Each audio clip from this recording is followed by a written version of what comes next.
If you're just listening to the podcast on a podcast platform, then you can't see me.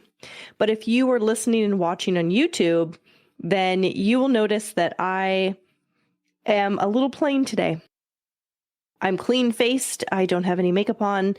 And that's because this recording was very impromptu. It's Sunday afternoon, and my husband just decided to take the boys to go do something fun and give me the opportunity to record. And there was no way I was going to put on makeup just to come in here and record an episode just to go and wash my face afterwards. Like, that was too ridiculous to me. So I'm just me in all of my wonderful plainness, and it's okay because this is usually how I am anyway. And if you were to run into me on the street, most likely this is what I would look like. So something happened the other day that made me want to talk about this.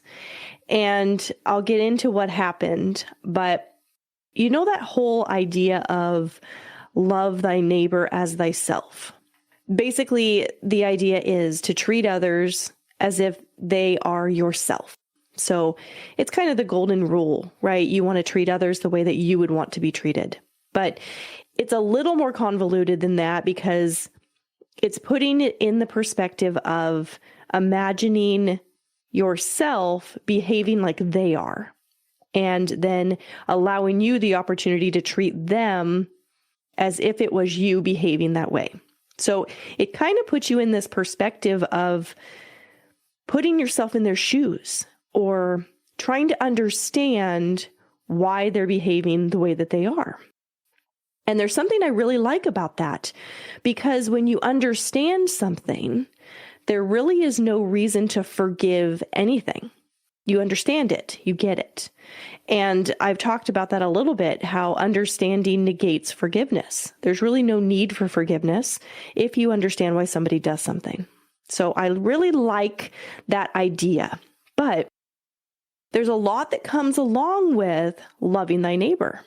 And that's kind of what I wanted to talk about today, because something happened that got me thinking, well, it really depends on the scenario as to whether we do that, if we really are able to treat somebody in that way. And I think that there's some specific things that allow it to be easier at some times than other times. Basically, what I want to talk about is giving people the benefit of the doubt, which is the same thing as loving them. So that's today's episode. So we're just going to jump right into discussing what it really means to love thy neighbor. I'm Dr. Williams, and this is my podcast. I have 2 graduate degrees in psychology, am a licensed mental health counselor, and an expert in the area of spirituality. I am devoted to living my best life and am sharing it with all of you. I'm bringing my expertise, education, and life experiences to you through this podcast. Everyone deserves to enjoy life, and that is what I'm here to talk about. Depression, anxiety, grief, you name it, we all go through it at one time or another. I believe there's a better way to come at these things than mainstream mental health care offers, and I'm here to offer you my perspective and dig into discovering how you can feel good no matter what life throws at you. It is my intention to contribute goodness to this world, and the content herein is how I do that. But one disclaimer before we dive in: should you decide to apply the information offered here, be prepared for improvements in your life. You may even live happily ever after, and you'll only have yourself to thank. This is Feel Good Now, the Dr. Williams podcast.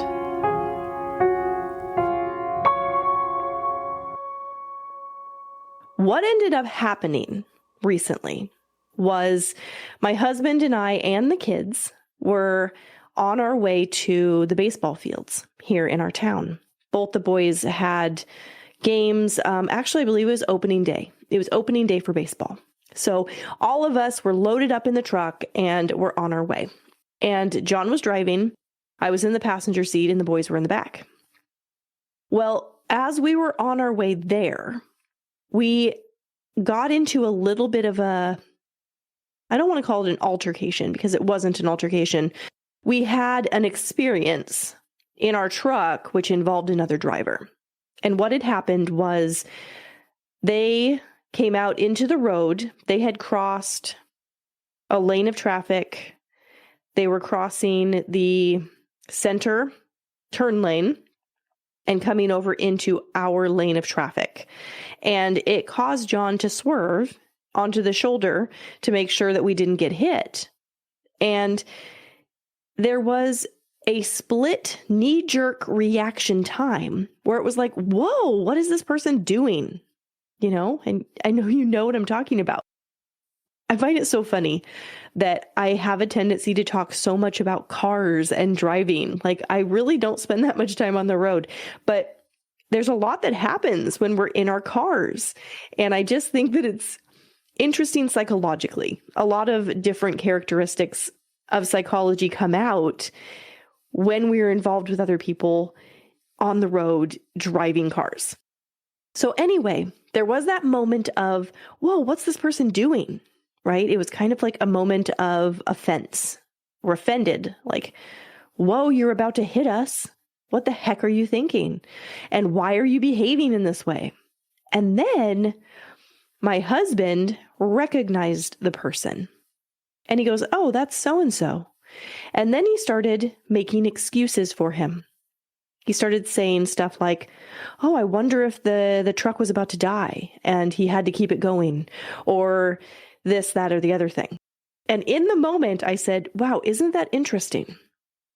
If that had been somebody we didn't know, we would have been totally offended. We would have been cursing them, right? We would have been like, wow, that person was really out of line. And we would have had this whole defensiveness going on. But once he recognized who it was, he went the other way with it. And he admitted that he also had seen some of the smoke that had come out of the guy's truck, which made him think that there was something wrong with the truck. So there was a lot of factors that kind of played into him considering the excuses for him. But he admitted that he saw my point of view. And he's like, yeah, that is kind of what we do. And we just do that in general as human beings. If we know the person, we have a tendency to align with them and try to understand why they would behave in such a way, because you have a relationship and you're thinking, well, they would never do anything bad. I know that person. But when you really think about it, if that's all it takes is knowing somebody, then doesn't that make it a little bit easier to do the same thing for a stranger? Because it would be very easy to meet anybody and form a friendly relationship with them, at which point when you recognized them, even if they were behaving in an offensive way, you would offer excuses on their behalf. That's all it would really take. So that's why I wanted to do this episode, because I started thinking about what does it really take for us to offer somebody the benefit of the doubt? Do we always have to know them? I don't think so. I think that we have the capability to offer the benefit of the doubt, whether we know somebody or not. But do we? Especially when we're in our vehicles on the road.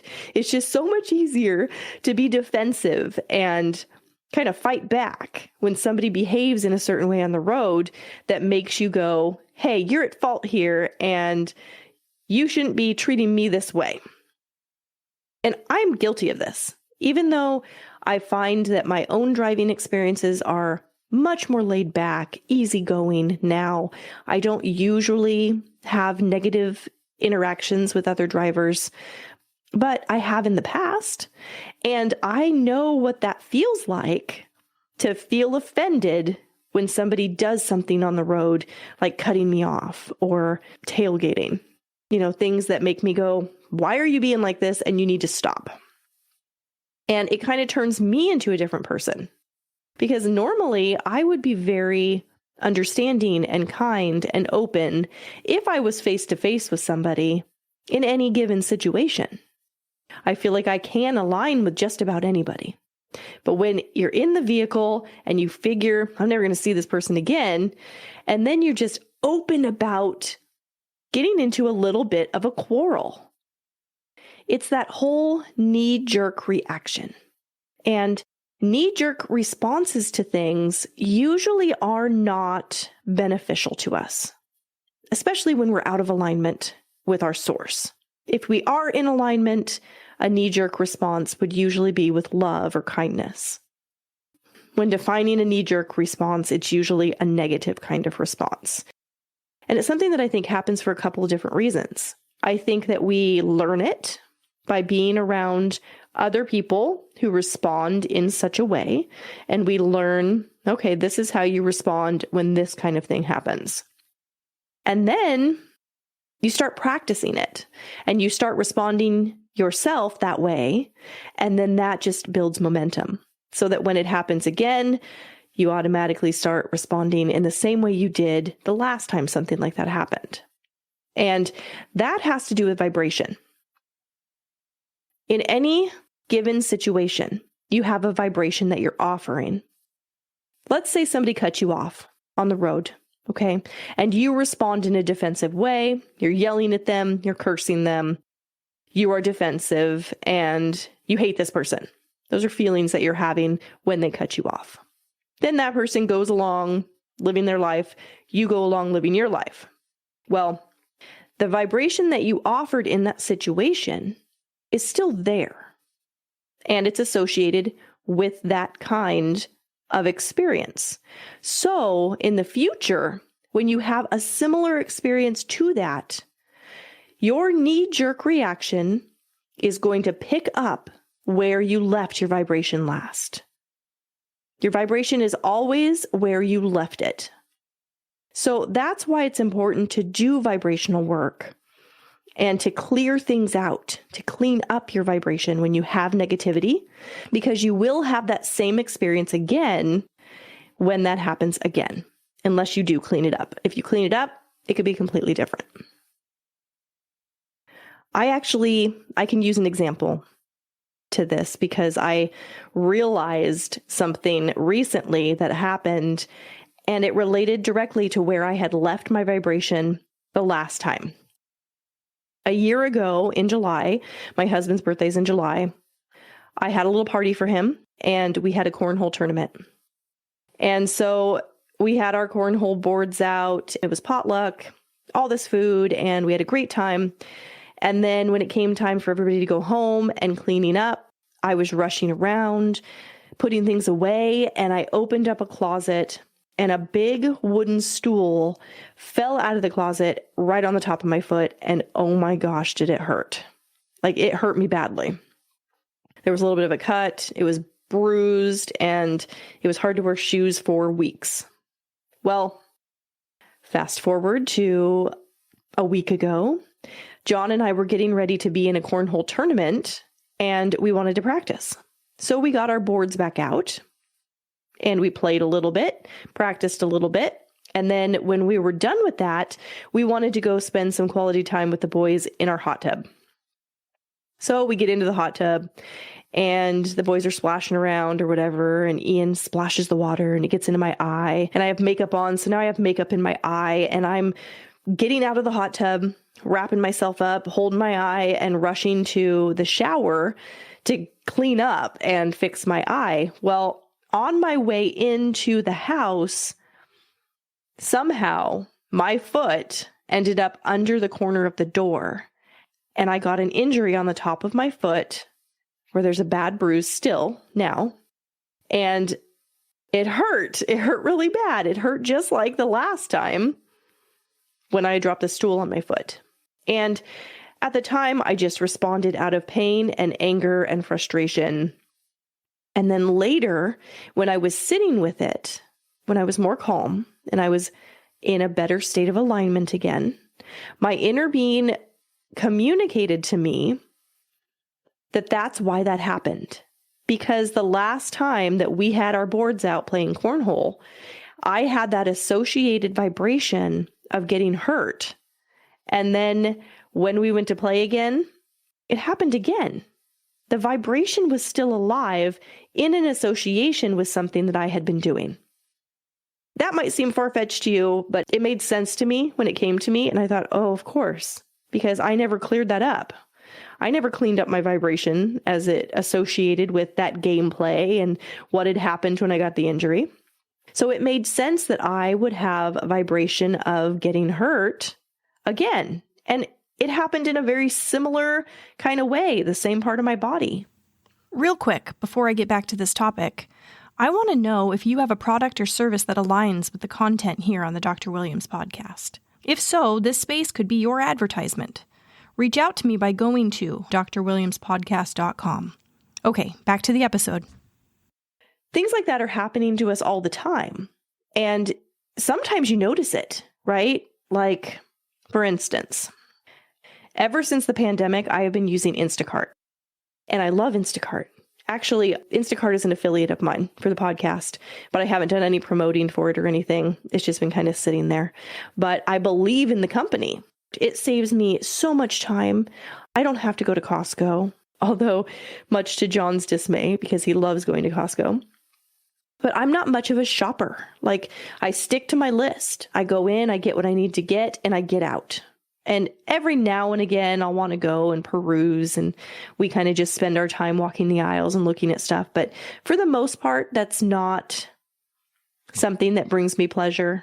Shopping is more of a chore for me. So with Instacart, I can just order everything and it's brought to my door. And it's great. I love it. Well, I had a bad experience. I got my order and my order was not what I ordered. I had ordered tri-tip from Costco in the strips. If you guys are familiar with the steak strips of tri-tip, that's what I had ordered. What I got were the tri-tip roasts. Well, that was upsetting. It wasn't what I ordered. And even though Instacart took care of it, it still was just a frustration. It was an irritant, right? It was irritating that it wasn't the way I wanted it to be. Well, the next time I ordered Costco, I got tri-tip again, and the very same thing happened. Now, that's not the shopper's fault. It's me. That's the vibration that was alive in association with me ordering Costco through Instacart. So, and I know that, so I take my responsibility for that. Now, when you apply this to relationships, it can really bring a lot to light. Let's just talk about coworkers. You have that person at work that you just want to avoid. You're not really loving them like yourself, are you? Because you don't like them. You have a vibrational frequency associated with interacting with that person. And unless you do something about fixing it, you will continue to have those kind of interactions with that person. It's law of attraction. You're going to keep attracting it because that's the vibration you're offering. You get what you feel. That's what you get back. So if you have a feeling of, ugh, I hate this person, then you get more experiences to hate the person. So this kind of thing happens with strangers too. I mean, how do you feel about the public? How do you feel about strangers? Do you like running into people randomly and striking up conversations? Do you really want to avoid people? Do they irritate you? How you feel will tell you a lot about what you will experience when you go out into public and start interacting with your neighbors. Now, a little note on that I want to share with you. So I grew up in the church. My grandmother took me to the Christian Science church when I was really little, and I went to Sunday school. So I learned about the commandments, including the one that says, love thy neighbor. Well, it was never really explained to me in Sunday school what a neighbor is. And there's just the obvious, like the person that lives near you. And that's what I thought. I thought it was saying, if somebody lives around you in your neighborhood, you're supposed to love that person as if they were you. Well, then it took coming into adulthood for me to realize that your neighbor is just anybody in your vicinity ever. So your neighbor is just anybody who's near you. And that just means basically love everybody as if they were you.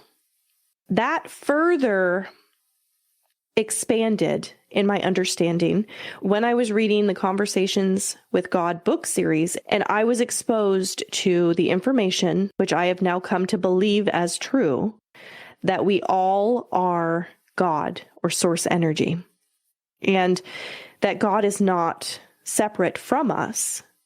We are God. And that was hard at first to accept because I had always learned that God was this external entity that was elsewhere, right? In heaven and different from me and who I am. But once I realized that we all are the same source energy, then love thy neighbor really came into perspective for me. When you love someone else, you literally are loving yourself because we are the same source. We are the same energy. We are all God. The other thing was, when you harm someone else, you're harming yourself. It just made so much sense to me that when you hurt someone else, you're really just hurting yourself because we're the same. So when we get offended or when we respond in a negative knee-jerk way, we're really doing it to ourselves. We're only hurting ourselves when we hurt someone else. That's mainstream understanding, right? When you hurt someone else, you're only hurting yourself. That's true because you are both the same energy. You are the same source. So you cannot hurt someone else without hurting yourself. It's impossible. And that's what's happening every single time. So knowing that helps a little bit to respond a little differently when your neighbor, meaning anybody in your vicinity at any given time, does something that would make you want to react in a knee-jerk, negative kind of defensive way. Because when you understand that that person is really you also, that you two are the same, and you know your innate goodness, now you know their innate goodness. And that allows you the opportunity to give them the benefit of the doubt and to make excuses on their behalf and allow you the chance to understand what may be happening in order for them to behave that way. Instead of jumping to, their act is malicious against me. Because how many times is it? Usually, and I keep going back to this driving because that's what I'm picturing. I'm picturing being on the road and other drivers doing things that make me feel like they have offended me personally. When really, a lot of times it's an accident. They didn't see you, or maybe they were swerving to miss an animal or a kid. You know, you cannot possibly know what their reasons are because you're in another vehicle and they're in theirs, but you could try to understand it from the point of giving them the benefit of the doubt and assuming that they're doing it for a good reason. That alone helps you to maintain your emotional state so that you don't fall down into negativity. And that's the point of the podcast, right? That's always my message, is to try to give tips and benefit to you in ways to interact with other people in this life, in this physical form, so that you can enjoy it and be satisfied. That happens by looking at the areas where we normally do experience negative emotion and trying something different. I actually have had this happen where I get offended by somebody in public, and it doesn't necessarily mean in my car, like even like in the grocery store, like somebody bumps into me or something. And my knee-jerk reaction is like, hey, like what the heck? And then I notice I know the person. And then all of a sudden I'm like, oh, hi, how are you? It's been a long time. Like, what's going on? Right? It's a little embarrassing when you react in that negative, defensive way when you find out you know the person. When it's somebody you don't know, it's a lot easier to just blow it off and be like, well, I'm never going to see that person again, or I don't have a relationship with them, so I don't care what they think of me. But you very easily could. You could know that person, and you might come on down the road. And then they're going to have that interaction as their first impression of you. And is it accurate? No, it's not accurate. You're not mean. You're not defensive. You're normally open, right? I am. I'm normally open to people. So I don't like it when those things happen because I'm acting out of character. I'm not in alignment, because when I react in that defensive way, it's because I'm not aligned with my true self. My true self is kind and understanding and friendly. So we're human. These things happen. But is it the way you want it to be? There's really no need to defend being defensive. I mean, even if you're like, so I get defensive, whatever. It's just who I am, and it's just how it's going to be, and I'm not going to change it. Okay, if that's the way you want it to be, but if you don't like feeling that way, and I'm going to go out on a limb here and say that most people don't, because it's negative. Nobody wants to feel bad, and feeling defensive feels bad.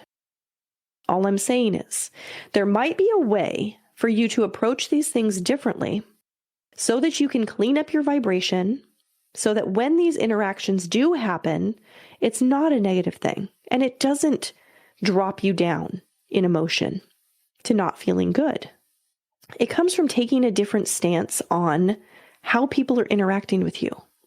Now, when you respond in a defensive way, it's because you are offended. And the only way to be offended by somebody's behavior is to believe that they did it maliciously. If you don't think that their behavior was malicious, you would not be offended, right? You'd be understanding. How about, let's go back to driving.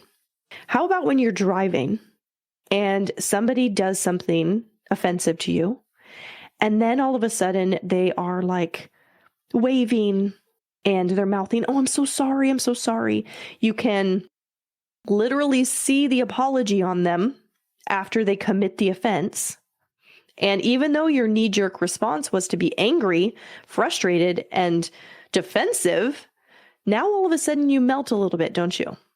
All of a sudden you lighten up a little bit and you're like, oh, it's okay. It's all right. Don't worry about it. Not a big deal. Because you know it was an accident. It's as if in that split second, they convinced you that I really am a good person and I didn't mean to do that.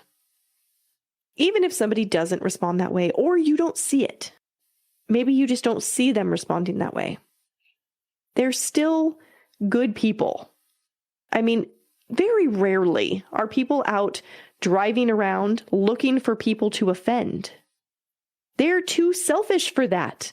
People are wrapped up in their own thoughts, in their own lives. They are thinking of themselves. They're not thinking about you and offending you. That would be a rare person out looking to offend you, like maybe a teenager who's just out doing something they think is funny for their friends. Ultimately, people are good and people don't want to offend people. People do care a lot. And the chances of them doing things accidentally that offend you is really high. So knowing that should help you to align with that idea and offer them the benefit of the doubt and give you a chance to love them by doing that. That is how you love thy neighbor. By taking a stance of love and offering your understanding without an explanation. You don't need to understand based on the real reasons that something happened. All you have to do is offer your understanding in order to align with that feeling. And then you're not offended. And you're expecting the best out of people. And that is attractive. So the chances of somebody else offending you or doing something offensive decreases because you don't expect it. You're expecting the best from people, and that brings that into your experience. Basically, when you are loving someone as if they are you, it makes you consider why you would behave that way.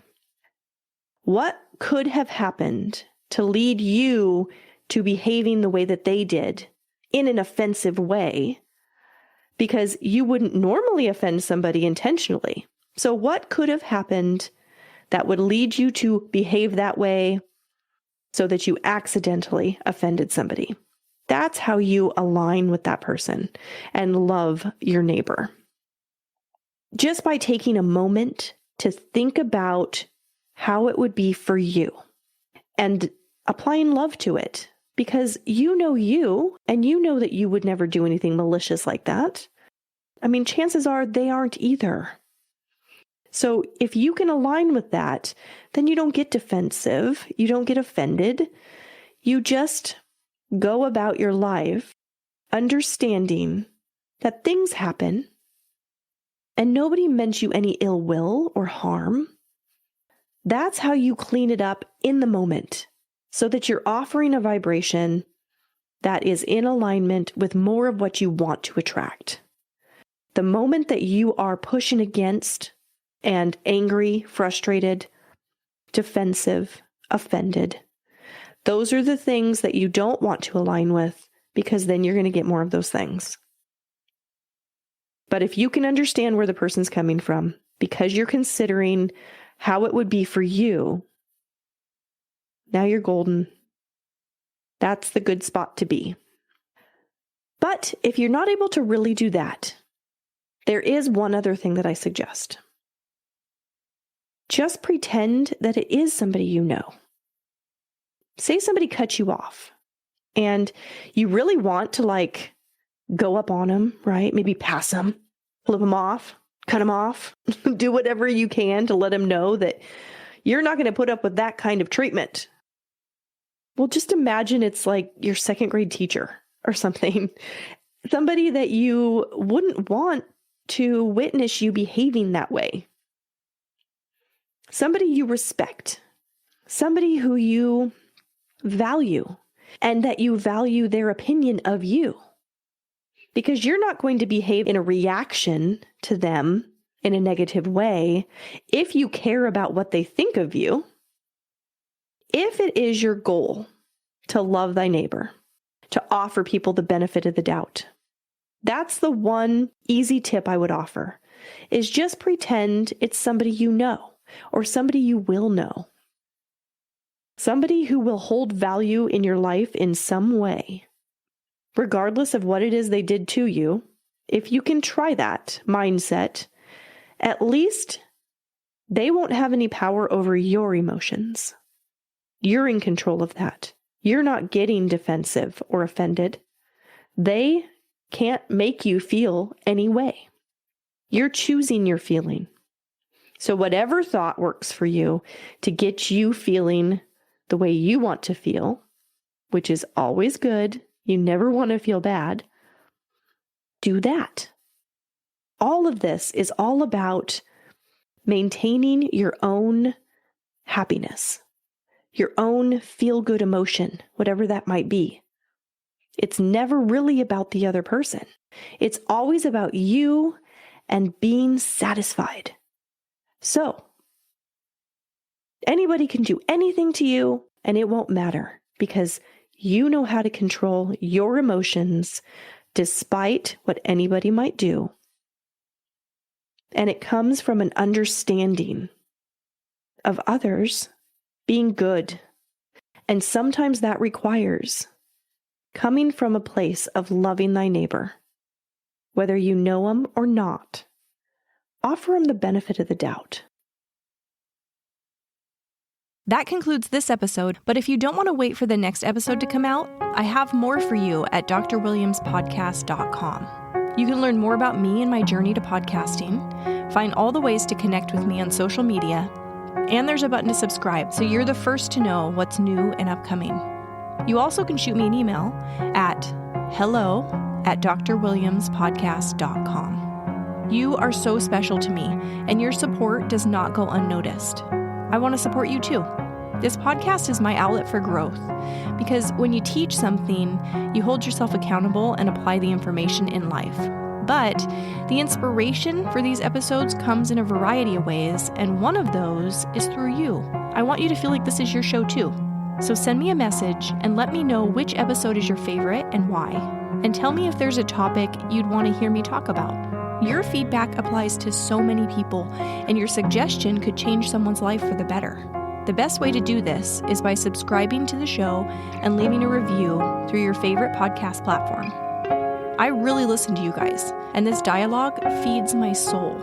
You say that you're a fan of me, but truth be told, I am a fan of yours. Everything is working out for each of us, and we're all in this together.